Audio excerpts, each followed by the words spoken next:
Hello and welcome to my review of the Warhammer 40,000 Conquest subscription, issue number 12. Now this issue comes with the Death Guard Foul Blightspawn. It's right here. I will be going through the detail of the model and doing some size comparisons, and then I'll talk about the rules later on towards the end of the review. So the magazine itself, £7.99. I think this Foul Blightspawn costs you £15, so that's already saving you £7. Let's have a look. So there is a focus on the Foul Blightspawn. A putrid stench accompanies the Foul Blightspawn. Plague slop royals and bubbles in the incubatum tank on its back. Wave of corrosive contagion is sprayed over foes. So basically a guy with a dodgy hose pipe. Anyway, a bit of another focus on him, especially on the bubbles as well. Blight grenades, because he's about to toss one. Death's Head grenades. Colours of contagion. Different colours of the Death Guard. Icons of Nurgle. More icons, and then how to build him. Very, very straightforward, simple model to build. Look, they've even got a big diagram, just a blown up version. It won't take you very long at all. They're telling you to paint him Death Guard green. Paint all the other parts with the black and the metal and so on. And they do an alright decent job, I suppose, with the paints that you got. Then there's a tutorial mission, Spread the Blight. It's him against 3 Reavers, 3 Intercessors and Calcius. And then you've got some more about the Foul Blightspawn and strength and toughness. Variable strength, burn the bomb, and extra rules. A little bit of advert to subscribe. And the next issue, which I will be reviewing straight after this magazine, is with Battlefield Terrain, the Monitorum Armoured Container. And issue 14, I did a first look and review in one for issue 14 because it is just a dry brush and grey paint, so there's no model for me to kind of review for that one. Okay, that's the magazine out of the way. Let's have a look at the model itself. So the Foul Blightspawn, I already have this model. It's great that I've got a second one. Really straightforward, simple, easy to put together. He's the same as the one that I've got, just in the green plastic, which really helps out. I do like the fact that they've done the blue plastic Primaris and then the green for the Death Guard, because it means if you don't want to paint, or if you want to paint them right at the end, you can go and have some games already and have some fun with, because you can easily tell them apart from like the sea of grey. Anyway, the model itself hasn't changed. Lovely model. I love this little lord, this little Nurgling holding this grenade. I did think about whether to put him on there or not, because obviously the other Blightspawn has one. But in the end I thought, yeah, I might as well, because there's loads of these Nurglings about. Anyway, he's holding this Blight grenade. He's got crack in the armour. He's got this crank system. He's got this hose pipe with a flesh hose. Some more grenades, Death's Head grenade I think. Crack in the incubatum, and then this big piston thing that obviously cranks, and then that churns the contagion in there, and then he's got this like tentacle that's pulling the pin out. That's pretty cool. Nice little attention to detail there. And yeah, another Death's Head grenade there, and I like this mask that's kind of you know, elongated out of his head and his helmet there. Okay, so that's the model and the detail itself. Let me just lower you down and we'll have a look at some size comparisons. Okay, so I'm just going to compare him to some other Death Guard models. So here's a Potswalker, you know, massive, absolutely massive compared to you know, just normal Potswalker look. You know, he's on this big 40mm, so that's a Terminator base. Nice little unique character by himself. Next to a normal Death Guard that's on a 32mm. Death Guard is actually a little bit taller, sort of height-wise. He is technically the same height, you know, shoulder to shoulder, and also his apparatus and things makes the model bigger, and he's on a bigger base as well.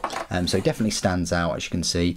Next to some Imperium models, so we've got a Space Marine hero wannabe. Space Marine is smaller. just a little bit smaller, and obviously that goes to show you, you know, how much Nurgle has blessed these gifts upon him and cracked his armor and increased his size a little bit and made him a bit more bloated and things. Next to an intercessor who they should be fighting against all the time. The intercessor is a little bit taller, just a little bit taller than him, definitely leaner than these big sort of bloated Death Guard Marines. Okay, and this is my part of the review where I will go through all of his rules. I'll take them from the 8th edition Death Guard Codex. If you haven't already got it, strongly suggest you pick it up because it's a brilliant codex and it has lots of backstory and information on the models and units that you get in Warhammer 40K Conquest. If there's two books I recommend you get, well, 3, it would be the rule book, the Death Guard Codex, and the Space Marine Codex. They're the 3 books I'd recommend you get if you're still new to the Codex subscription. So the Foul Blightspawn then, he's an elite choice. He's a power points cost of a 4 and a match play points cost of 77.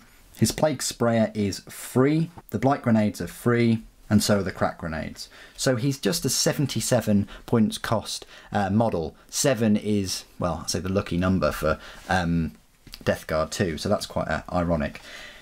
His stat line reads: movement of 5 inches, so it's in line with most of the other Death Guard Death Guard units.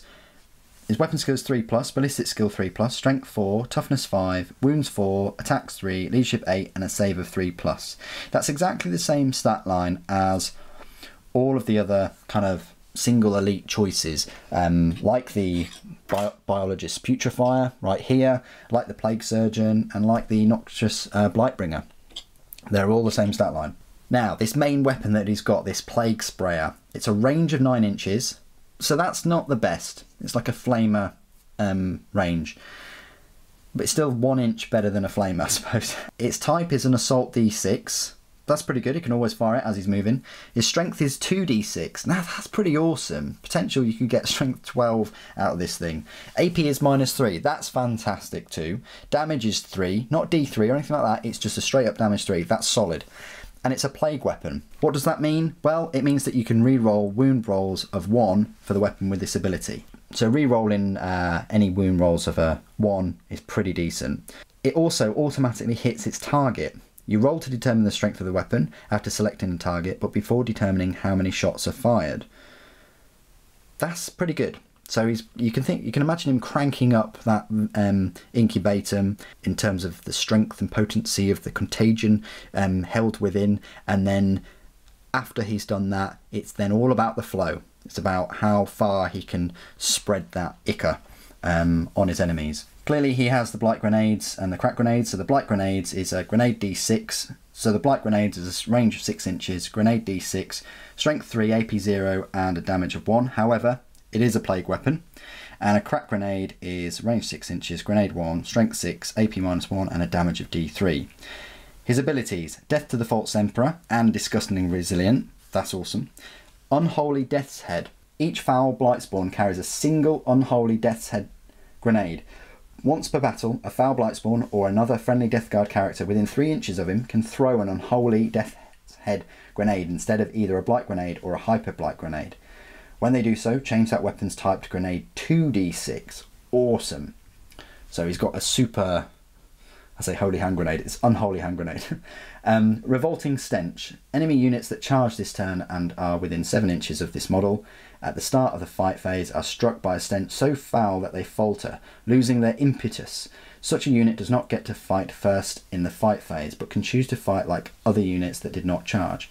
This ability also affects units who have abilities that would enable them to fight first as if they charged. That's awesome. You really want him to get close to those characters or enemy units that you know, want to strike first or can strike first. His keywords: Chaos, Nurgle, Heretic Astartes, Death Guard, Character, Infantry, and Foul Blightspawn. I think it's a really, really cool model. Yes, you have to get him close, but he does have the toughness 5. He does have 4 wounds. He does have a save of 3+, and Disgusting Resilient on top of that. And if you sort of mix him in with other characters and units and things, then he's not gonna be able to be singled out. So hopefully he can get in range and unleash that. My advice: put him in a Rhino if you can, or a Land Raider, and whip him out and spray everyone with that horrible liquid. Anyway, what do you guys think of issue 12 and of the Foul Blightspawn? I think he's a cool model, great abilities, and a decent damage output in his own right. Put all of your comments and opinions and things down below. Be great to hear from you. Thank you ever so much for joining me today. Thank you for watching. Papa bless.